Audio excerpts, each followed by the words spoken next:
Bueno, la huelga general entonces, se declara la primera huelga general en la historia de este país, la huelga dura 3 días. A los 3 días se levanta la huelga con un acuerdo que reintegra a todos los trabajadores despedidos y no cumple ninguna de las otras condiciones. Es decir, la única condición que se le ponía a la patronal a estos trabajadores era el levantamiento de la huelga a cambio, ¿no?, del reintegro a los trabajadores. Esta es la única que las empresas aceptan. Las empresas, estas dos empresas, aceptan. De todos modos, la FOL, quien condujo esta huelga, valora como altamente positiva la experiencia hecha por los trabajadores por dos razones fundamentales. La primera y obvia es que le habían quebrado el brazo de la patronal al tener que reintegrar a aquellos trabajadores despedidos. La segunda, y más importante en términos estratégicos, es que era la primera experiencia de acción unificada de toda la clase trabajadora en solidaridad con el obrero. Es decir, la primera vez que todas las fuerzas del movimiento obrero organizado en la época se ponían en movimiento en solidaridad y en acción contra la huelga. Y naturalmente que esa experiencia permitía la ampliación de esas reivindicaciones a otros gremios. Es decir, ya se había hecho una experiencia concreta con una conquista parcial que no tenía una connotación material, es decir, no se tocaba la tasa de ganancia de la empresa, no aumentaban los salarios, no se conquistaba el descanso, pero aquellos trabajadores despedidos de la acción sindical tomaban su propio trabajo y eso se valoraba como 1911-12, primera huelga general en la historia del país. Esto importa saberlo porque esa huelga deja también en el seno del movimiento obrero, como toda gran confrontación, un conjunto de análisis diferentes. Nosotros dijimos, como la huelga del 73, nosotros dijimos que esta huelga para la FORU iba a ser una victoria. Y decíamos, ¿por qué razones? Sobre todo por reintegro de los trabajadores despedidos. Sin embargo, a la FORU. Sin embargo, los trabajadores de orientación marxista, minoritarios en el movimiento obrero, criticaban duramente el método de la huelga y por qué se había levantado la huelga. Es decir, que no habían participado de la huelga, era otra central. En todo caso, habían en algunos casos, sobre todo algunos de los gremios, habían expresado solidaridad material, habían estado en ciertas negociaciones, pero no habían sido parte de la huelga. Criticaban duramente. Ya el movimiento obrero, como ustedes habrán apreciado, está por entonces dividido entre dos grandes, por lo menos corrientes ideológicas de influencia, la anarquista todavía mayoritaria en el movimiento sindical y la corriente marxista y en su seno un conjunto de variables, digamos, del modo de asumir, de interpretar y de aplicar el marxismo de la época. Esa primera huelga entonces va a dar lugar a un proceso que está pautado por... Bueno, ahí termina el primer gobierno de Valle y comienza un gobierno ultra autoritario que es el gobierno de Viera, Feliciano. El Alto de Viera se le llamó. El Alto de Viera, porque paró las conquistas. Un gobierno ultra autoritario que detiene aquel proceso de avance y que además desarrolla un cuadro represivo también importante sobre 16, 17. No, el 11 la huelga, nos vamos al fin del primer gobierno Valle, ¿no? Entre ese proceso del 11 y el 17, está muy bien Alejandro la relación, se dan estos debates que yo señalaba, entre si la huelga de los tranviarios había sido una victoria o un fracaso, si el movimiento obrero tenía que seguir por el camino del mutualismo y la sociedad de resistencia, o si había que avanzar hacia el sindicato de rama, ¿no? La ley de 8 horas, recientemente, con el 15 aprobada, lo que eso da la razón a una parte de los trabajadores, de la que todavía eran minoría en el movimiento de los trabajadores marxistas, que decían que la presión organizada sobre el Estado era un mecanismo para la conquista sobre él. Cosa que en general negaban los trabajadores de orientación anarquista, nucleados por entonces en la FORU, que decían la lucha es de clase a clase. Patrón, obrero, obrero, patrón, y el resto no nos importa.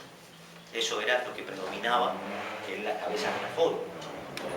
Entonces, la promoción de la acción directa y la promoción de la negociación promovida. Esto también es un elemento interesante desde el punto de vista metodológico. Ellos planteaban lo siguiente: nosotros precisamos negociar siempre y cuando la negociación sea el resultado de la lucha y no al revés. El movimiento sindical de hoy en general hace al revés. Negocia. Y si fracasa la negociación, lucha. Esto era al revés, había que forzar a las patronales a negociar a partir de la presión de la lucha. Pero la conquista de la ley de las 8 horas, que como vimos, empieza con aquel primer proyecto Ricardo Areco en 1904, sigue en 1905 con Carlos Rollo y Roberto Herrera, se aprueba en 1903 en diputado y en 1915 En el Senado con sanción definitiva. Es un proceso de lucha permanente del movimiento obrero por esa causa. Y la aprobación de la ley de las 8 horas refuerza la identidad del sector todavía minoritario, que es el sector marxista, que plantea eso. Bueno, la presión organizada sobre el Estado, la presión organizada sobre los organismos de poder, contribuye también a la mejora de las condiciones materiales y existencia de las clases trabajadoras y a la conquista de un conjunto de derechos. ¿Qué está pasando en el movimiento sindical mientras esas cosas se debaten? Los ojos están puestos también en lo que empieza a ocurrir en el mundo. Sobre todo los ojos se empiezan a poner en aquel fenómeno que un par de años después se constituyó en el episodio más importante en la historia de la humanidad desde el punto de vista de los trabajadores, que es la Revolución de Octubre. Lo que naturalmente, sobre todo, recuerden ustedes que todavía el movimiento obrero uruguayo lo dirigían, ya no eran determinantes en su peso, sino que lo dirigían trabajadores inmigrantes, insisto, fundamentalmente italianos, algunos de los cuales directamente protagonistas de los procesos, es decir, de los exiliados de la Comuna de París. Los fenómenos del proceso de 1917 parte aguas del movimiento obrero, como no podía ser de otra manera. La clase trabajadora se ubica del lado de Lenin y los bolcheviques o del otro lado. Gustavo, ¿sabés que valdría la pena recordar, porque tú lo mencionaste apenas la vez pasada, de repente para todos está claro, ¿no? El tema de la fase imperialista.